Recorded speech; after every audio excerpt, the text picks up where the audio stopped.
Hodl the Bitcoin. Before we dive in, I want to give a shout out to sponsors of the show, LEDN.io. Now, this is where you can use your Bitcoin for a variety of different services. They have their Bitcoin-backed loans. This is where you can get Canadian or US dollars in your bank account using Bitcoin as collateral. I've used this. It really saved me. This is particularly useful if, number one, you need to get your hands on dollars. Number two, you don't want to sell your Bitcoin because that's taxable. And number three, you may be worried about having to buy back in at a higher price point. So here, again, you can deposit your Bitcoin, get dollars in your bank account within 24 hours. And when you pay back that loan, you get back the exact same amount of Bitcoin. Now, they do have a couple other offerings. They've got their Bitcoin and USDC savings accounts with interest rates of 11.7% maximum annually paid monthly. They've got their B2X offering as well. This is uses the same loan mechanism to instantly buy more Bitcoin, which effectively doubles your Bitcoin on the spot. So if you want to check out LEDN, you can check them out via the link in the show notes down below. If you use that link and opt to get a loan, you will get $50 worth of Bitcoin for free. And up next, we have our friends at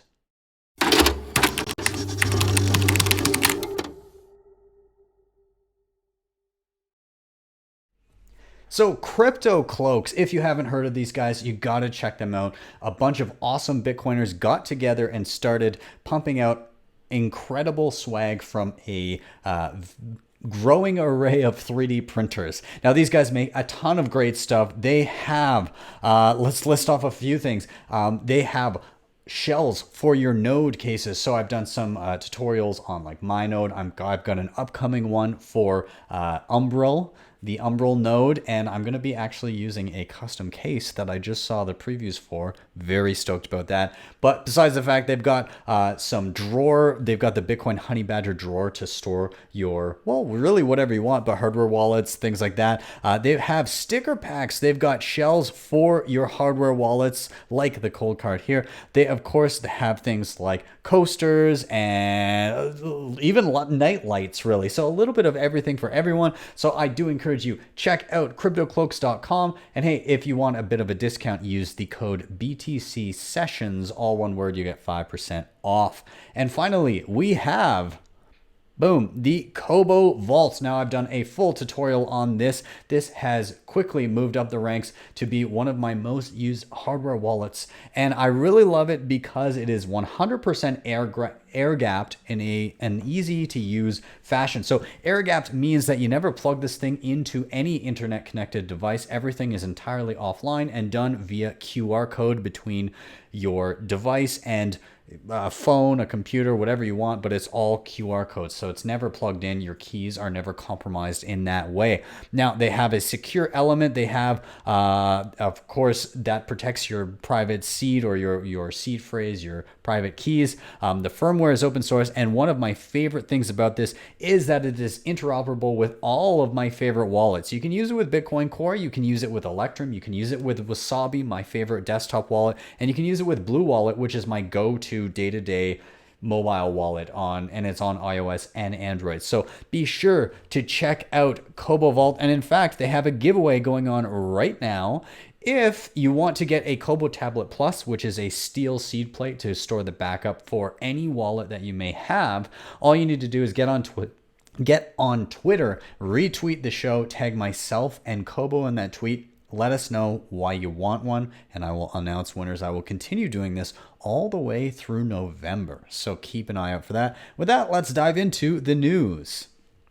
So I had to wear my special Craig Wright is a fraud shirt regarding the first story here. I had to bring it up because Peter McCormick tweeted out recently, does GaryVee understand what he has signed up to present at? GaryVee, or Gary Vaynerchuk, is kind of like an online social media marketing mogul. He's written a few books about kind of, I guess, not so much self-help, maybe kind of like motivational, but he's pretty popular online.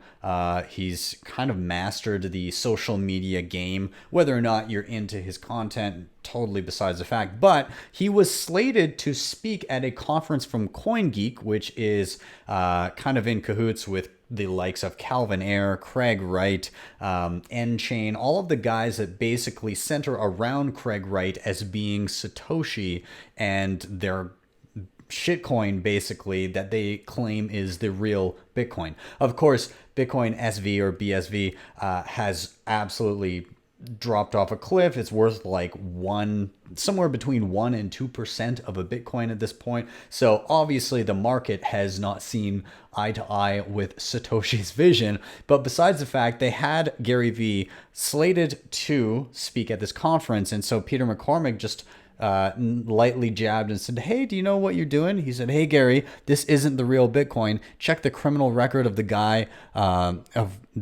two to the left, and check the criminal record of Calvin Ayre paying your fee." Someone help this guy. He had Jan Pritzker from Inventing Bitcoin, author of that, and with Swan Bitcoin, he said, "GaryVee, you are getting scammed. Research these guys." He replied to that, said, "Doing so as we speak." And then even Jameson Lobb jumped in with an article that he wrote called "How Many Wrongs Make a Right," which kind of documented all of the fallacies and outright lies that that Craig has made over the past number of years. Anyways, besides the fact, relatively quickly, I think within 24 hours, we saw this pop up, and you see Coingeek the next day saying, "After further consideration, Gary has decided that given all the intricacies of Bitcoin, he is unable to speak on a panel about social content creators moving on-chain to make money without further understanding the topic. We fully respect and support GaryVee's decision." Yeah, I mean, obviously that was not the reasoning behind it. Obviously, he kind of saw the red flags go off from all these Bitcoiners saying like, "Whoa, what are you doing? You might want to look into this a little bit deeper," and he got the hell out of Dodge. So, yeah, like again, some people were saying this is kind of cancel culture. I think this is just Bitcoiners doing the Bitcoin thing and being like, "Yo, here's a bunch of stuff to read. You might want to look at this." And, you know, he made his own decision, whatever. But I do find it relatively amusing. I'll leave it at that. Let's move on. So Venezuelan authorities to govern all Bitcoin mining by decree. A new law mandates registration and centralizes control of all aspects of cryptocurrency mining, including the distribution of profits. This from decrypt.co. Let's read a little bit that we have here. We're going to read through a lot of the details here. A decree published on Monday by the Venezuelan authorities mandates that all Bitcoin miners join a national pool and imposes regulations on every aspect of their activity, according to local news outlet Kryptoniac. I'm not sure how to say that. Venezuela's cheap electricity and inflationary economic policies have made it the primary spot to mine Bitcoin in South America. While the new decree proclaims the legalization of crypto mining, it joins a raft of recent legislation that increasingly seeks to centralize and control the mining of the world's most popular cryptocurrency on national territory. Okay, now, ASIC manufacturing, mining farm construction, the import of equipment, and the distribution of funds will all be regulated under the law issued by the National Superintendency of Crypto Assets and Related Activities, or SUNACRIP.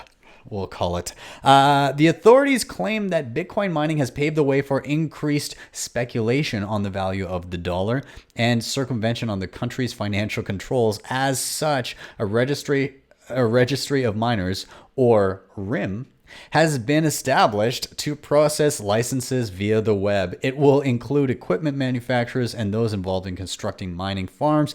Anyone operating outside the pool will be risking a hefty fine. The registry has been the source of alarm and frustration for crypto entrepreneurs in the country.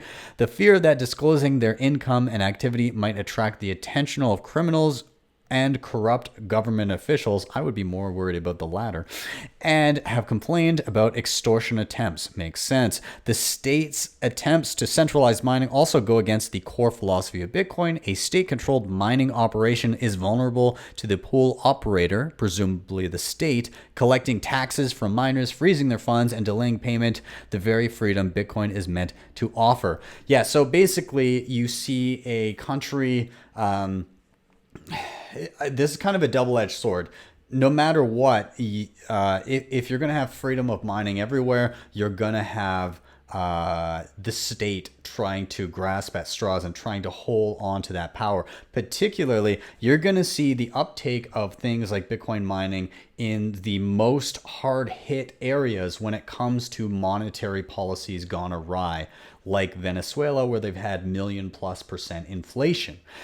So here you see people trying to opt out of this system by becoming Bitcoin miners and participating in a non-state funded or created national, well, I guess, global currency. But then you see the state within that jurisdiction clamping down, saying, hey, no, we're going to take essentially what they did with every other sector. They seize the means of production and ruin the industry that was actually doing well for the individuals involved in it. So I think it's no different here.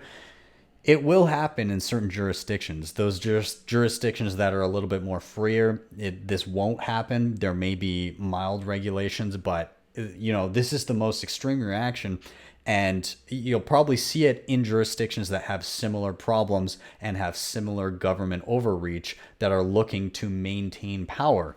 I don't think this holds, though. I think that it will be difficult to fully clamp down on this, and that's kind of the beauty of Bitcoin, because as long as you have access to power, it's very difficult to nail down where these particular farms are. And I mean, you can always, they can pretty much pop up anywhere. So we will see how this all plays out, but it does suck to be a miner in Venezuela now with this kind of uncertainty. And if it really gets bad, then that hashing power will just migrate elsewhere, realistically. Moving on here, institutional investors say they'll buy more Bitcoin from a survey. So a new report from cryptocurrency insurance company Veritas suggests that institutional investors plan to increase their focus on crypto assets in the next 5 years. Veritas surveyed investors to oversee some 78.4 billion worth of collective assets, and 64% of respondents reported that they expect a slight rise in crypto investments from the likes of pension funds, family offices, insurers, and sovereign wealth funds. Meanwhile, a further 26% of respondents believe they will be dramatically increasing their investment in Bitcoin and other cryptocurrencies over the next 5 years. All told, that's 90% of surveyed institutional investors that expect some increase in crypto holdings in the next half decade. According to the report, the survey was conducted in July by market research company Pure Profile and included 50 total institutional investors split evenly between the US and the UK. Asked why they anticipate increased exposure to crypto investments, 84% of respondents said that improved regulatory infrastructure will make them more viable, while 80% said that the expanding crypto market will improve liquidity. Furthermore, 76% added that they believe there will be more mainstream financial services companies and fund managers getting into crypto. And the same percentage said that they believe negative interest rates and yields on bonds will also push them into or further into crypto asset investments. Now, this article is full of the word crypto and not so much Bitcoin, but I have my own inclinations of what I believe will go on here. I think you're going to see the smart money, like right now, like Michael Saylor with MicroStrategy, the guys at Snappa HQ in Canada, even the Tahini guys in Canada, they're going to be allocating money into Bitcoin specifically because they have a better understanding of the space. You'll have the other people that see that now and say, hey, we need to move on this, and it will take them time to get the necessary approvals and pieces in place to move into this sector. Michael Saylor was saying from the time that they wanted to do it to the time that they could execute on it, it was between 3 and 6 months, and they were pretty nimble. So he's saying maybe if there's an influx of this happening, don't expect it for another at least 3 to 6 months before you start seeing more and more people. I think at that point, after the smarter money that understands what the true value proposition is starts getting in, then you get the laggards, the companies that are like, hey, this is big and maybe we missed the boat on Bitcoin. Maybe we can diversify. And that's where you see the poor allocation of money into bullshit crypto diversification funds or baskets. And those people are going to get fucking wrecked because they'll be hitting it around kind of like the peak mania of the bull market, and they'll be holding some pretty heavy bags as shit pans out through the bear market. The people that were starting to accumulate Bitcoin now when the bull market hasn't even really gotten into full, so we haven't even hit previous all-time highs yet, I think they'll be fine. Because, you know, if a bull run happens, they're probably never going to see price points in and around this range within a couple of years ever again.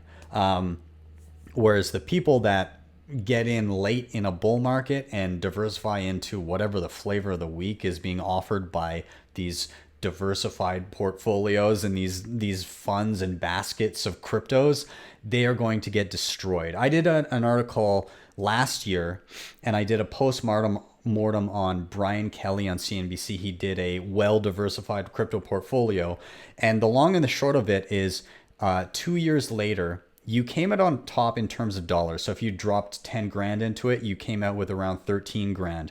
The thing is, when you dove in coin by coin, and I think the allocation was 30% Bitcoin, 15% Ethereum, 15% Ethereum Classic, and then there were like a couple like 10% XRP and then 5% into some like long shot ones. Only Bitcoin made money.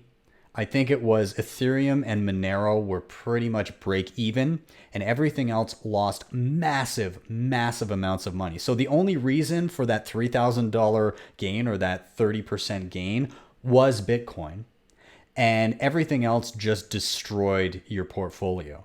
And so the opportunity cost of not just having Bitcoin through that time period was you literally lost half of the Bitcoin you could have had. And I anticipate much of the same to happen through this same cycle because there's a steady flow of new people not understanding that this has all played out twice before. Well, I mean, depending on what your time frame is, but I'm talking about kind of these 4-year halving cycles. So we will see. I could be mistaken, but that's my inclination. Now, interesting here, Bloomberg intelligence analyst calls Bitcoin a standout asset.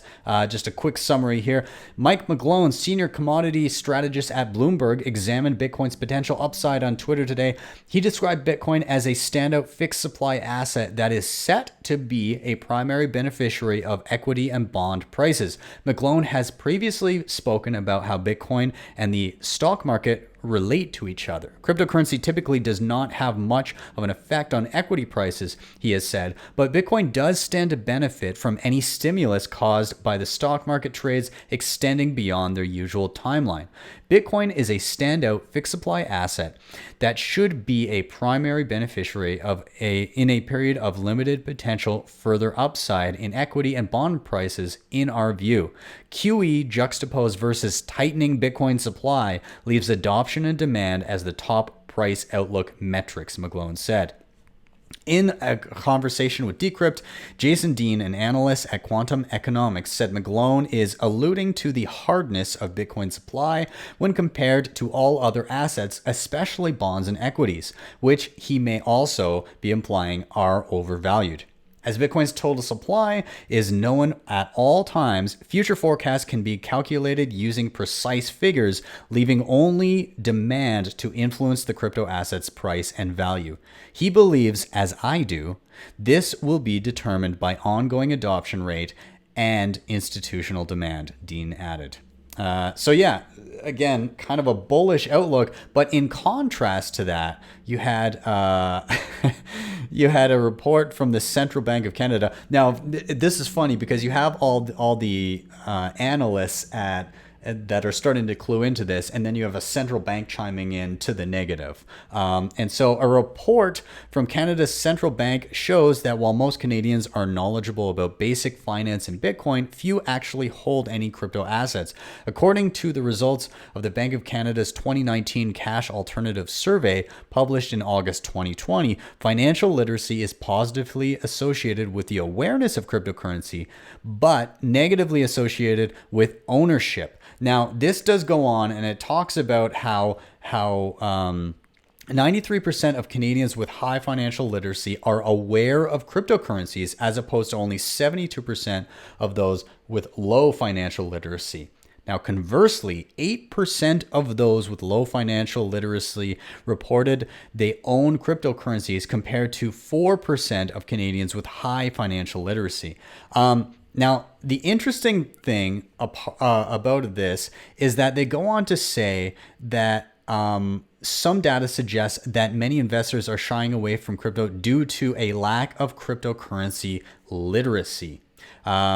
So trading and investment platform eToro conducted a survey in 2018 that revealed 44% of online investors polled were not trading cryptocurrencies because they felt they lacked the proper education. A similar study conducted in 2019 by Grayscale found that US investors would be more likely to invest in Bitcoin if there were more educational resources available on it. So what I'm seeing here is across the board, not a lot of people have or own Bitcoin. The people that are more financially educated are more likely to know about it, but less likely to invest in it. And they cite the reason as being uneducated on it. So they know what it is, they're aware of it, but they need more information before they dive in. Which is kind of what we've seen out of some of these institutional players. They wait and they try to learn before allocating. Like a lot of institutions, they won't touch stuff until it's well over $100 billion. Then they maybe start to pay attention, and then maybe they start to allocate, but that takes years. Whereas you get the average Main Street person who doesn't know much about finance, and they see the ups and downs of the markets, and they see dollar signs, and they just go ahead and they just go buy it. And it's a lot easier for a nimble individual person who just wants to roll the dice to go and jump on something like Coinbase, be inundated with shitcoins, and just be like, hey, I'm going to roll the dice on all of these and try and play these coins. Well, I think that's kind of why you see, double the number of uneducated people having easily dived in versus the people that want to be prudent and make the right decision, waiting and doing more research. So again, I think that the data, the analysis of what's really happening here is a little bit off, in that the smart people, the people that are already well educated in traditional finance, are waiting to get better educated in what's happening with cryptocurrency. My inclination is that they will, again, as I alluded to in the previous stories, they will come to rest on Bitcoin as they see that it is actually solving a problem, and a lot of these other coins are just kind of iterative on Bitcoin, but have made massive trade-offs in the true value proposition of kind of replacing or being an alternative to central bank currencies that have been debased and have no control from regular citizens. Anyways, let's move on. Same kind of realm, but a Bitcoin ETF finally launches in Bermuda. So Hashdex, a Brazilian-based fund manager and American stock exchange, NASDAQ, have launched a cryptocurrency ETF to be listed on the Bermuda Stock Exchange. A crypto ETF will allow traditional investors to get involved in trading digital assets. U.S. Securities and Exchange Commission has rejected several Bitcoin ETF applications within the U.S. Now, so the U.S., there's been a lot of hype around Bitcoin ETFs, or there was. That is very much dissipated because there was just round after round of rejections from all of these proposals from various different companies. Some of the, like the Winklevoss twins with Gemini, were one of the first to put forward an ETF, and they've just been kicked out the door over and over and over again. Now, there are exchange-traded products, slightly different in the UK and in the EU, but Bermuda has the first ETF, really. Other than, you do have a fund in Canada that launched back in April called the Bitcoin Fund, or QBTC, and it was put together by Fred Pai at 3iQ Digital Asset Management. So this has been listed for quite a few months here in Canada, and it allows people to get Bitcoin into your, what's the name of it? Oh God. Anyways, it's basically a tax-free savings account. That's what I was looking for. It's basically a tax-sheltered account where you don't have to pay those capital gains, or rather, they have already been covered. It's post-tax that goes into this. So anyways, yeah, cool to see that in Canada, but the US has very much been lagging on that. My guess, if I can be so bold, I think that's also going to be one of a number of contributing factors in this next bull run. I was very skeptical that any sort of a Bitcoin ETF would get through at all through the last bull run, through the last bear market at all.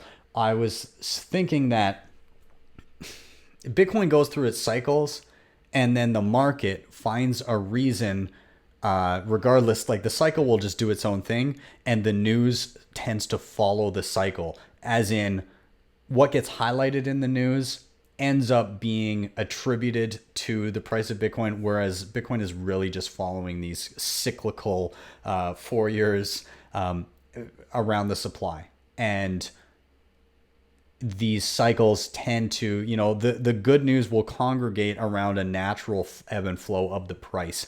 And I think that, oddly enough, the timing on this, we may see Bitcoin ETFs in the next 6, 12, 18 months that will contribute to the mania of another Bitcoin bull run. Again, I could be totally wrong, but just so many things are so similar to 2016.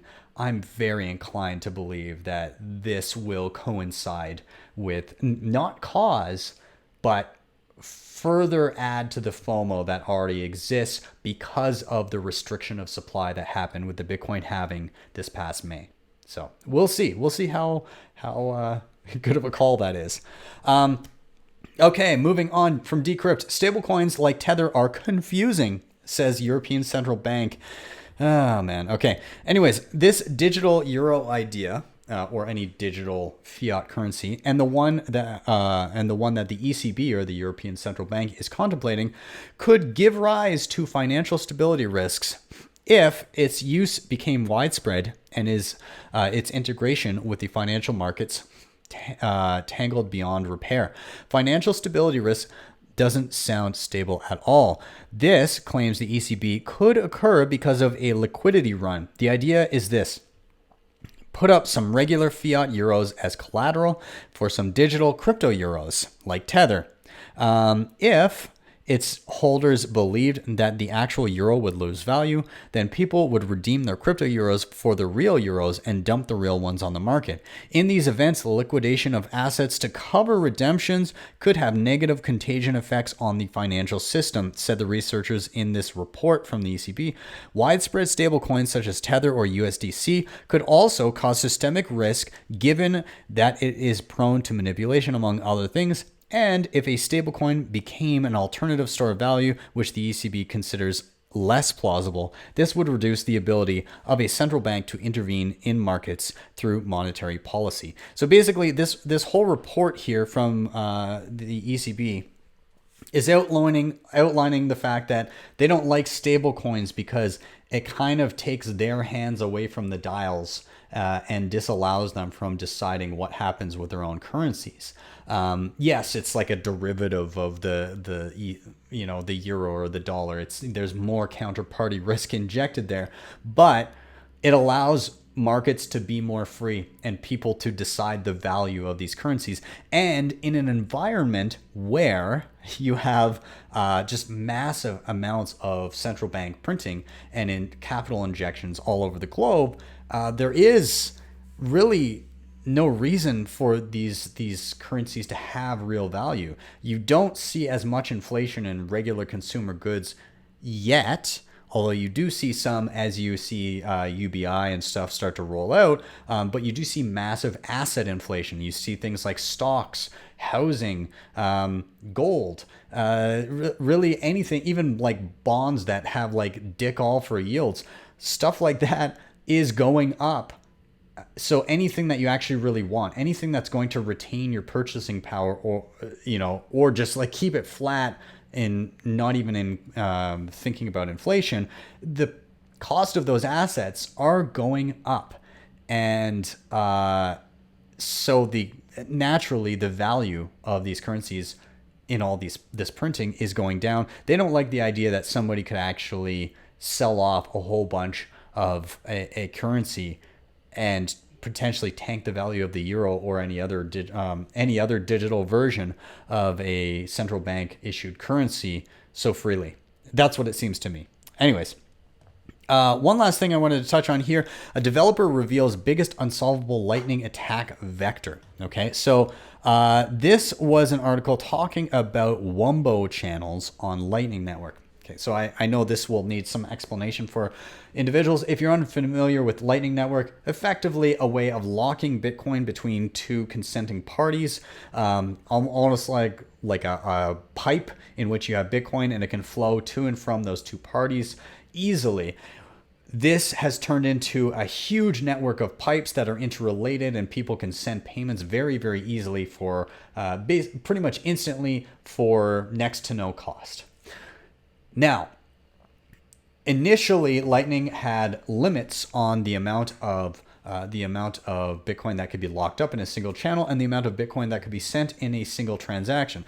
There were large enough limits, but that has effectively been removed with something called Wumbo channels, where you could just open massive channels with individuals as long as they're consenting.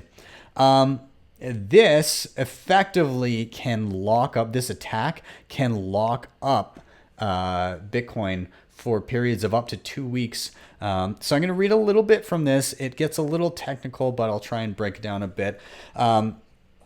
Okay, so independent Bitcoin Lightning developer Juice Jagger, has outlined an exploit of the micropayments network that could result in channels being compromised with very little effort and negligible cost. However, he said he's hard at work on a possible solution.